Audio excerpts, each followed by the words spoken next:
On September 7th, 1566, 600 wounded Croatian soldiers made a decision that defies all military logic. Instead of surrendering to 100,000 Ottoman troops, they turned their burning fortress into history's largest bomb and voluntarily stayed inside to detonate it. Picture this moment frozen in time. The Ottoman army, victorious after a month-long siege, streams through the shattered gates of Szigetvar fortress. Their banners flutter in triumph. Their war cries echo across the Hungarian marshlands. They've finally broken the stubborn Croatian resistance that cost them thousands of lives. But something's wrong. The defenders aren't fleeing. They're not surrendering.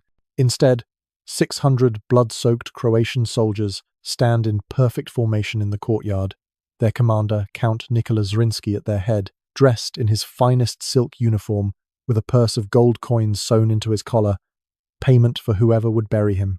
In exactly 7 seconds, this scene of Ottoman victory will transform into one of history's most devastating tactical surprises.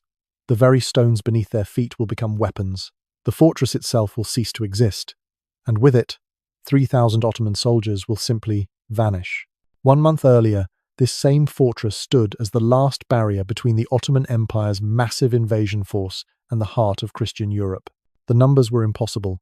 2,300 Croatian defenders against over 100,000 Ottoman soldiers and 300 siege cannons.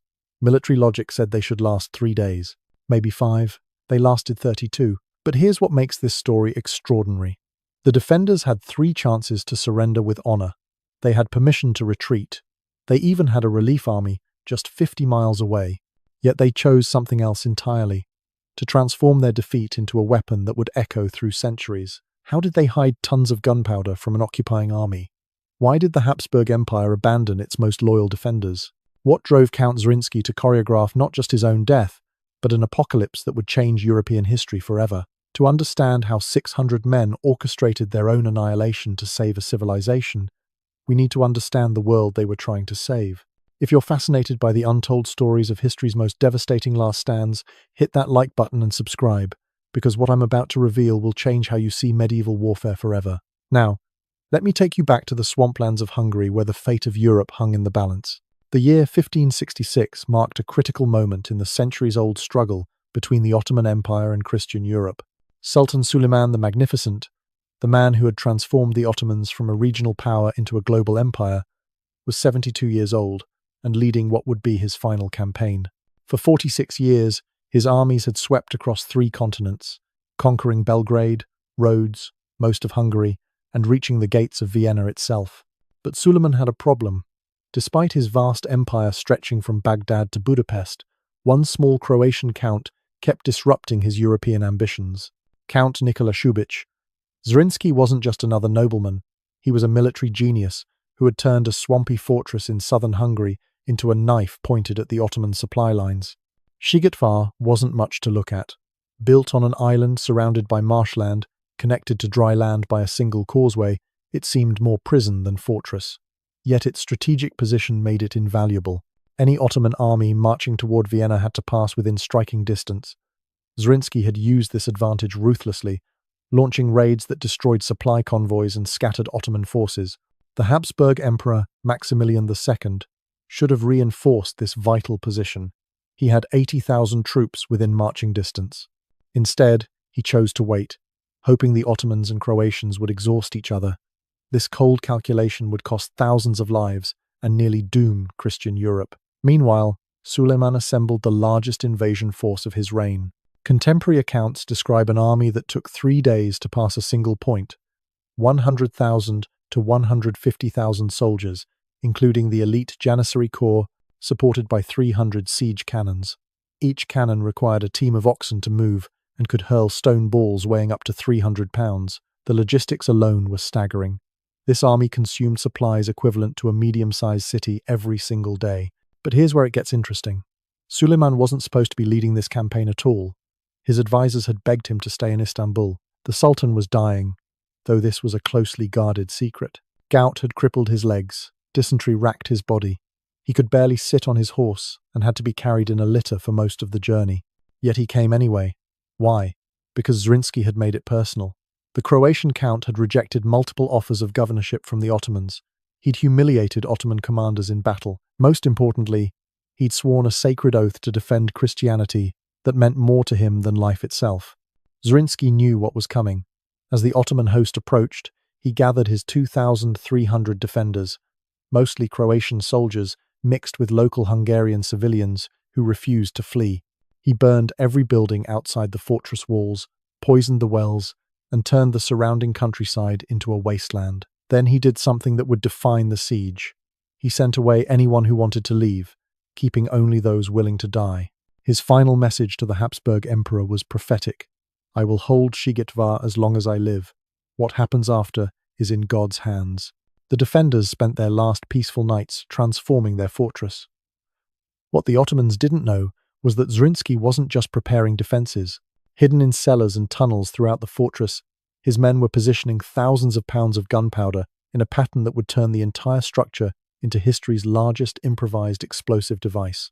But why would the greatest sultan in Ottoman history divert his entire army to crush one stubborn Croatian? On August 5th, 1566, the earth itself began to shake. Scouts on Szigetvar's walls felt it first, a rhythmic tremor that grew stronger by the hour. Then came the dust cloud, rising like a brown mountain on the horizon. The Ottoman host had arrived. What approached Szigetvar defied comprehension. The Sultan's army moved like a city across the landscape. At its heart marched 12,000 janissaries, the elite infantry that had never lost a major battle. These weren't conscripts but professional soldiers, taken as children and trained for decades in the arts of war. Each carried an early firearm, the arquebus, along with the curved sword that had become their trademark. Behind them came the Sipahi cavalry, 40,000 horsemen whose ancestors had swept out of the Asian steppes. The artillery train stretched for miles, 300 siege cannons, including massive bombards that required 60 oxen each to move. The largest, named Great Gun, could fire stone balls weighing 800 pounds. Military engineers had calculated that just 1 week of bombardment from this artillery would level any fortress in Europe. But here's what the Ottomans didn't know. The 2,300 defenders weren't typical garrison troops. Zrinski had handpicked his men over years of border warfare. These were veterans who had spent their lives fighting Turkish raiders, men who knew every trick of siege warfare. More importantly, they were almost all Croatian soldiers who shared their commander's fanatical determination to protect their homeland. The fortress itself had been transformed into a death trap.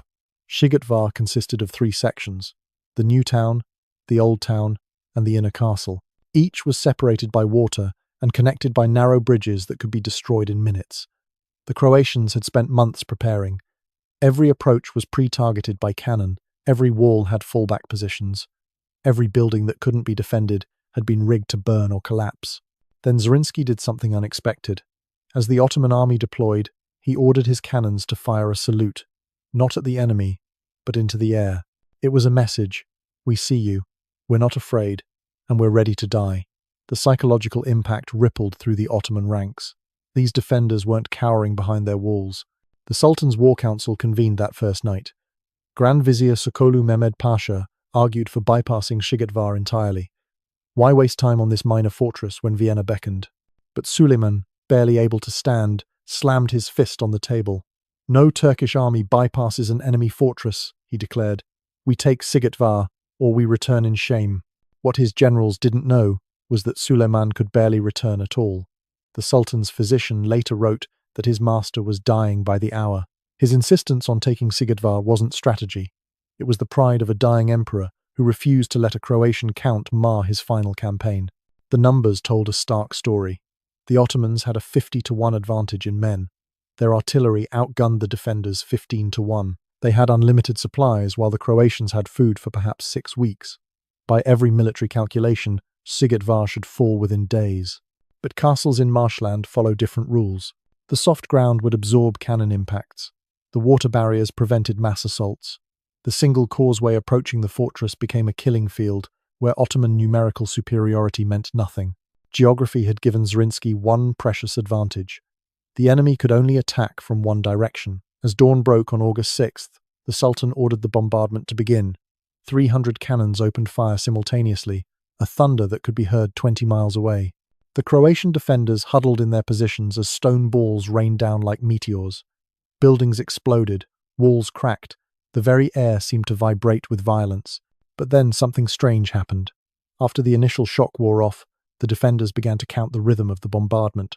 They learned which positions were safe during reloading. They discovered that the marsh absorbed much of the impact. Most importantly, they realized that their enemy's greatest strength, those mighty cannons, were slowly sinking into the soft ground. Zrinski gathered his lieutenants that first night. Surrounded by the crash of artillery, he laid out a plan that defied military convention. They wouldn't just defend, they would attack. They would make the Ottomans pay in blood for every yard. And when the end came, they had one final card to play. On August 5th, 1566, the earth itself began to shake. Day 1 through 5, the Ottoman cannons had turned the new town into hell itself. Every hour, over 1,000 cannonballs slammed into the Croatian defences. The mathematics of destruction were simple. Each impact removed pounds of stone and mortar. The walls, built to withstand medieval catapults, crumbled like sandcastles before modern artillery. But the Croatians had learned to read the rhythm of death. Count Zrinski ordered his men to dig, connecting tunnels between positions. When Ottoman spotters saw movement in one section, the cannons would concentrate there, only to find the defenders had already shifted to safety underground. It was a deadly game of cat and mouse played with 300-pound stone balls. What happened next defied all military logic. On the night of August 9th, as Ottoman engineers prepared for the first infantry assault, 200 Croatian soldiers slipped out of the fortress. Moving through the marsh like ghosts, they reached the Ottoman artillery positions. In 20 minutes of savage hand-to-hand combat, they spiked dozens of cannons with iron nails, killed the gun crews, and vanished back into the swamp before the alarm could be raised. The first major Ottoman assault came at dawn on August 10th. 8,000 Janissaries advanced across the causeway toward the new town's battered walls. They expected token resistance from demoralized defenders. Instead, they walked into a masterpiece of defensive warfare. Zrinski had hidden his best marksmen in the rubble with early rifles called arquebus. As the Janissaries massed for their charge, concentrated fire tore through their ranks. When they finally reached the walls, they found not the expected breaches, but a second wall built from earth-filled barrels and wagon wheels. Croatian soldiers appeared from hidden positions, raining down stones, boiling water, and primitive grenades. But here's where it gets insane. The swamp itself joined the battle. Ottoman soldiers who tried to flank the causeway found themselves sinking in mud that could swallow a man to his chest. Those who fell wounded drowned in inches of water. The marsh became a graveyard, where armoured men simply disappeared. The assault lasted 6 hours. When the Janissaries finally retreated, they left 3,000 dead in the marsh and on the causeway. The Croatian losses: 50 men. The kill ratio was so lopsided that Sultan Suleiman accused his commanders of cowardice. He ordered the executions of several officers to restore discipline. But then the Ottomans did something that changed everything. They killed the swamp itself. Starting on August 15th, 30,000 workers began one of the most ambitious engineering projects in siege history. Working day and night under Croatian sniper fire, they built a massive series of dams and channels to drain the marsh. Cart by cart, they hauled in earth and stones to create solid ground for their artillery and troops. Here's the detail that changes everything. As the water levels dropped, Croatian scouts made a horrifying discovery. The Ottomans weren't just draining the marsh. They were building a network of covered trenches that would allow them to reach the walls protected from defensive fire. Modern archaeologists have found these trenches extended over 2 miles, a subterranean highway of death approaching the fortress. Days 16 through 20 saw the new town's final agony. With solid ground beneath their cannons, the Ottoman artillery could finally deploy their full power. The massive bombard, called Great Gun, fired shots that could demolish entire buildings. One cannonball killed 12 defenders in a single impact, painting the walls with blood and brain matter. But Zrinski had one more card to play. On August 19th, he ordered the new town evacuated and set on fire. But this wasn't a simple retreat. Croatian engineers had spent days placing combustible materials in specific patterns. When the flames reached hidden gunpowder charges, entire sections of the town exploded outward, catching Ottoman assault troops in a firestorm that killed hundreds. The psychological warfare intensified. Zrinski had his men mount the heads of killed Janissaries on pikes along the walls. When Ottoman negotiators approached under a flag of truce, offering safe passage if the garrison surrendered, Zrinski's response was to fire a cannon directly at them, a massive breach of military protocol that sent a clear message: No quarter would be asked or given. By August 25th, the situation map looked grim. The new town was gone. Ottoman trenches reached within 50 yards of the old town walls. The defenders' casualties had mounted to 800 dead, over a third of their force. Food supplies were running low, medicine was exhausted, and the nearest Habsburg relief force remained motionless 50 miles away. What the Ottomans didn't realize was that every yard they advanced brought them deeper into Zrinski's trap. The Croatian commander had been studying their attack patterns, noting where troops concentrated, mapping their supply routes. In the tunnels beneath the old town, his engineers worked by candlelight, connecting gunpowder charges in a pattern that would turn the entire fortress into a massive shaped charge. As August turned to September, both sides prepared for what everyone knew would be the final phase. The Sultan, now so ill he could barely leave his tent, demanded the fortress fall before the month's end. His commanders, seeing their master dying, pushed their troops to suicidal attacks. On August 5th, 1566, the earth itself began to shake. The new town's death came in stages, each more horrific than the last. By August 11th, Ottoman artillery had created 3 major breaches in the outer walls. But Zrinski had anticipated this. Behind each breach, his men had constructed a killing field, a maze of sharpened stakes, concealed pits, and interlocking fields of fire from hidden positions. The second major assault came on August 14th. This time, the Ottomans sent 12,000 men in coordinated waves. The first wave carried massive shields and fascines, bundles of wood to fill the defensive ditches. The second wave brought scaling ladders. The third consisted of elite janissaries meant to exploit any breakthrough. What followed wasn't a battle, but an apocalypse. Croatian defenders had prepared barrels of pitch and sulfur that created toxic smoke. Men fought blind in the choking fumes. The Ottoman dead piled so high they formed ramps for the next wave of attackers. At one breach, a Croatian soldier named Juraj Kabila held his position alone for 20 minutes, killing 17 attackers before a Turkish arrow found his eye. But the mathematics of attrition were inexorable. Each Croatian death meant one less defender. Each Ottoman death meant nothing to an army of 100,000. By nightfall, on August 17th, Zrinski made the hardest decision of the siege. The new town couldn't hold another day. But rather than simply abandon it, he would turn retreat into weapon. The evacuation began at midnight. Women and children went first, carrying what supplies they could. The wounded followed, some crawling on hands and knees. Last came the fighting men, backing away step by step, making the Ottomans pay for every yard. As the final defenders crossed the bridge to Old Town, Croatian engineers lit the fuses. The new town didn't just burn, it exploded in sections. Each blast calculated to catch Ottoman troops moving in to occupy it. The Old Town was Szigetvar's heart, a fortified island connected to the inner castle by a single wooden bridge. Its walls were thicker, its position stronger, but it now held all the surviving defenders and civilians. 1,500 people crammed into a space meant for 500. But here's what the Ottomans didn't know. The old town had been transformed into a fortress within a fortress. Every house had become a bunker. Every street was blocked with improvised barricades. The Croatians had learned from the new town's fall. This time, they wouldn't try to hold walls. They would make the enemy fight for every building, every room, every staircase. The Ottoman response was to unleash hell. Starting August 20th, they fired incendiary shells, hollow iron balls filled with combustible materials. The old town became an inferno. Civilians formed bucket brigades while soldiers fought. Children as young as 10 carried ammunition to the walls. The priest, Father Trunco, blessed weapons between firefighting efforts. Then came the mining war. Ottoman engineers, protected by mobile shields, began digging tunnels under the old town walls. The defenders could hear them, the scratch of picks, the whisper of dirt being moved. Zrinski ordered countermines dug. Deep beneath Szigetvar, a second battle raged in absolute darkness. Men fought with knives in tunnels so tight they couldn't swing swords. Sometimes the only warning was the sound of breathing before someone died. On August 29th, the Ottomans detonated their first mine. The explosion tore a 30-foot gap in the old town's eastern wall. Through the smoke and dust came 5,000 janissaries in the most concentrated assault yet. They expected to pour through into a stunned defense. Instead, they found Zrinski himself, standing in the breach with his personal guard. The Croatian count, now wounded in 3 places, fought with the fury of a man who had accepted death. For 4 hours, the breach became a meat grinder. bodies piled so high that attackers had to climb over their own dead.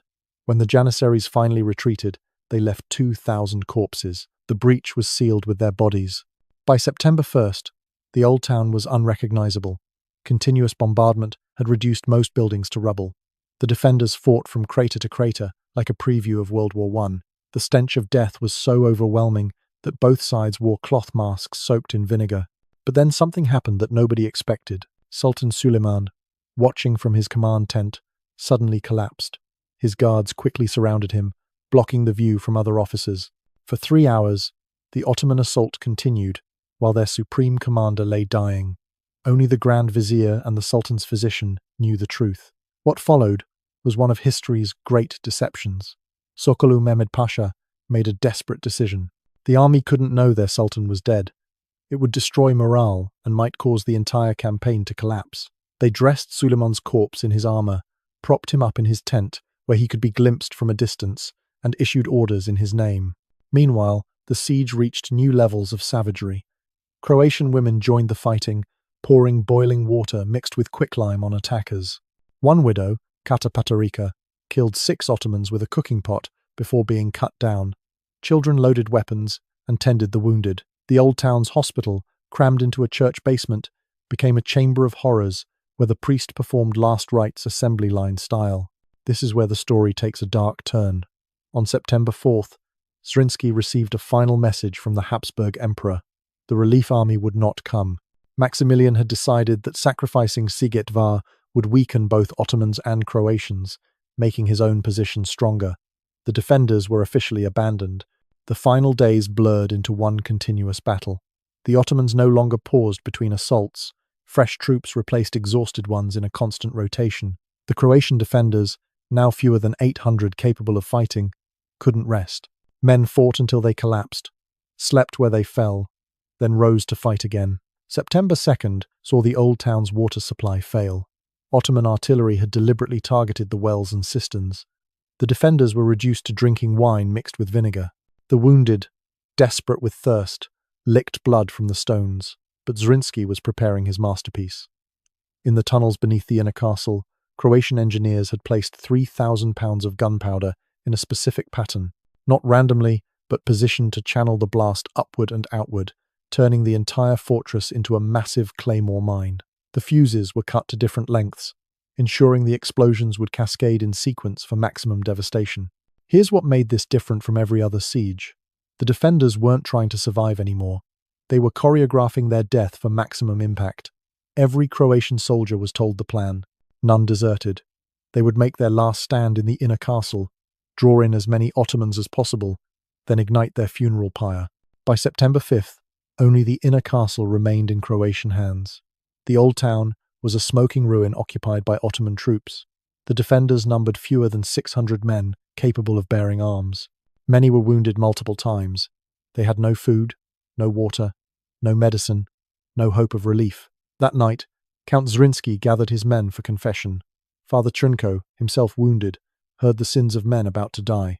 They prayed not for salvation but for the strength to take as many enemies with them as possible. Zrinski dressed in his finest clothes, silk doublet, gold chains, his sword polished to mirror brightness. He had gold coins sewn into his collar with a note, "For whoever buries Count Zrinski with honor." September 6th dawned blood-red through the smoke of burning Szigetvar. The Ottoman army prepared for the final assault that would end this embarrassing siege. 20,000 fresh troops massed for the attack. Their commanders promised rich rewards for the first men into the inner castle.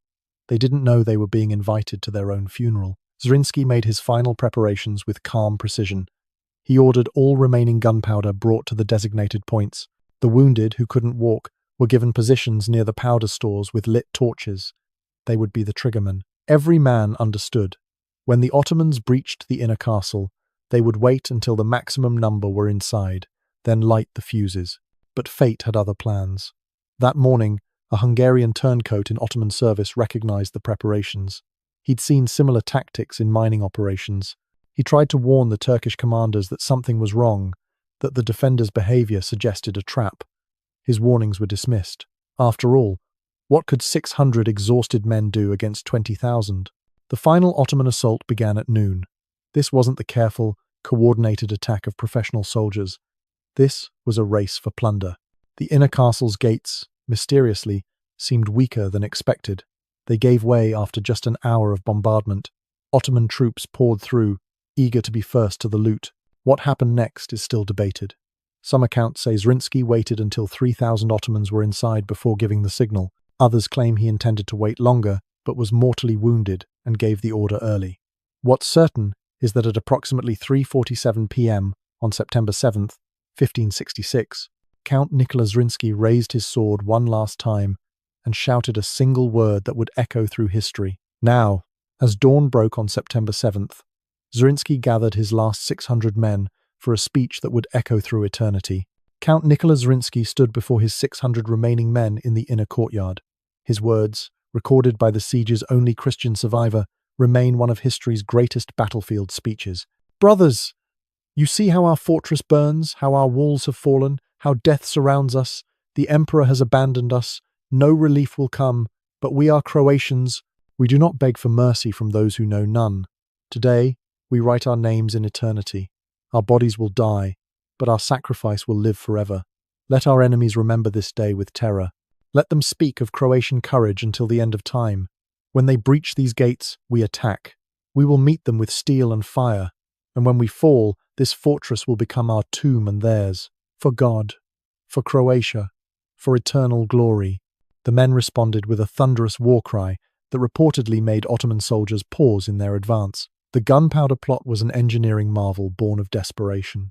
Croatian miners had spent weeks creating a network of channels beneath the castle's foundations. 3,000 pounds of gunpowder, every grain the defenders could spare from fighting, was distributed in clay pots and wooden barrels throughout these tunnels. But this wasn't random placement.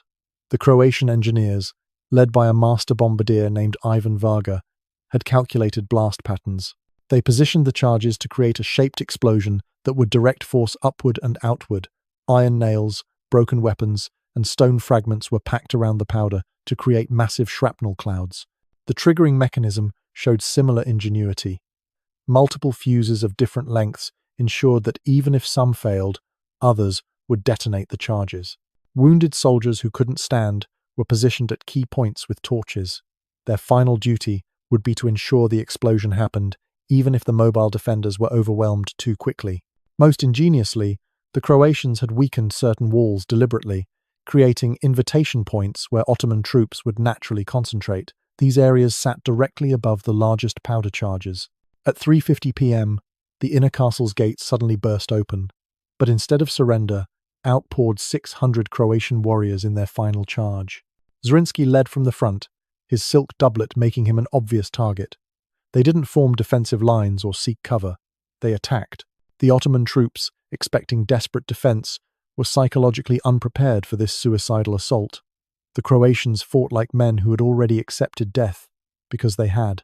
They threw themselves into the densest enemy formations, each man trying to kill as many as possible before falling. The charge split into three wings. The left, led by Zrinski's lieutenant Petar Pretacic, drove toward the Ottoman command posts. The right, under Franjo Crnko, the priest's brother, attacked the artillery positions. The center, with Zrinski himself, plunged straight into the massed janissaries.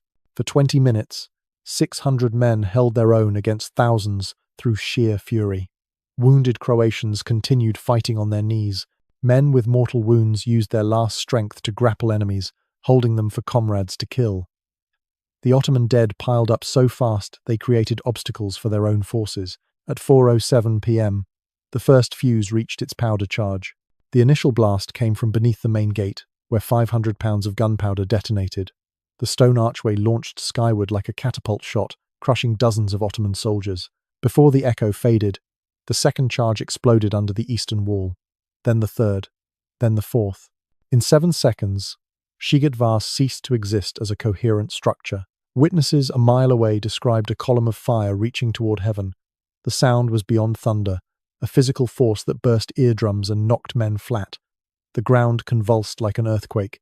Stone blocks the size of wagons flew through the air like leaves, but the horror came from what was mixed with the stones.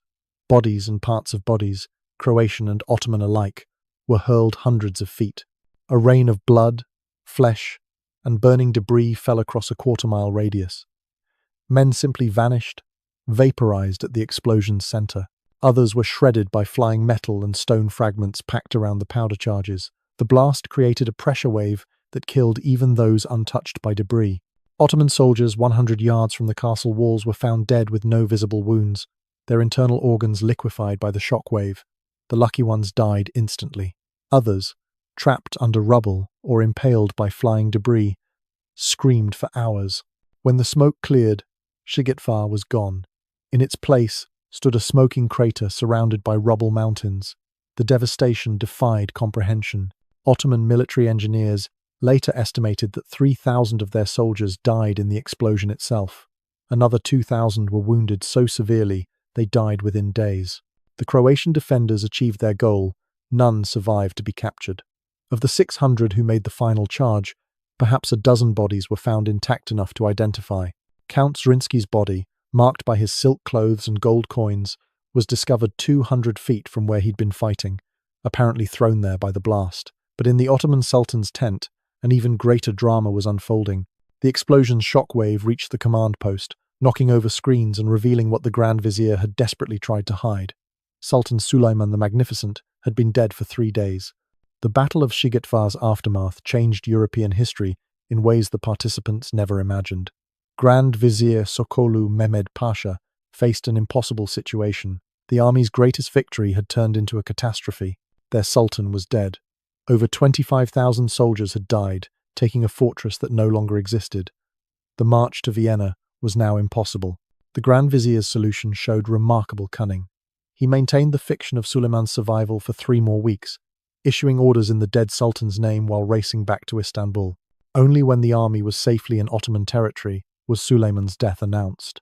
By then, the succession was secured, preventing the civil war that might have destroyed the empire. But the strategic damage was done. The Ottoman Empire never again mounted a serious threat to Vienna. The momentum of Ottoman expansion into Europe, building for 2 centuries, ended in a Croatian swamp. Military historians mark Szigetvar as the high watermark of Ottoman power in Europe. The final casualty figures tell the story's true cost. Of the 2,300 original Croatian defenders, only 7 survived, all wounded men who had been evacuated before the final battle. The Ottomans lost between 25,000 and 35,000 soldiers, more than 10 times the entire Croatian garrison. Sultan Suleiman the Magnificent, one of history's greatest conquerors, died watching a minor fortress that should have fallen in days. European reaction was mixed. While church bells rang celebrating the Ottoman retreat, the Habsburg Emperor's abandonment of Szigetvar created lasting bitterness. Croatian nobility never forgave Maximilian II for sacrificing their greatest hero. The phrase, "we were sold out at Szigetvar," became a Croatian expression for betrayal that persists today. Modern archaeological excavations have confirmed the battle's devastating scale. The crater from the explosion is still visible. Excavations routinely uncover Ottoman cannonballs, Croatian weapons, and human remains. In 2016, on the battle's 450th anniversary, ground-penetrating radar revealed the tunnel system used for the gunpowder plot, exactly where Croatian accounts placed them. But numbers and artifacts can't capture Szigetvar's true significance. This was the moment when the medieval concept of honorable surrender died. Zrinski and his men invented a new form of warfare, defensive martyrdom, where victory meant taking as many enemies as possible into death. Their example inspired desperate defenders for centuries afterward. The Ottoman Empire learned a hard lesson about the price of conquest. A territory defended by men willing to turn themselves into weapons couldn't be held. The psychological impact rippled through Ottoman military doctrine. Never again did they assume a surrounded fortress would simply surrender. Count Nikola Šubić entered history as the Leonidas of Croatia. His sacrifice became legend, inspiring national poetry, operas, and monuments. But unlike Thermopylae's heroic defeat, Szigetvar achieved its strategic goal.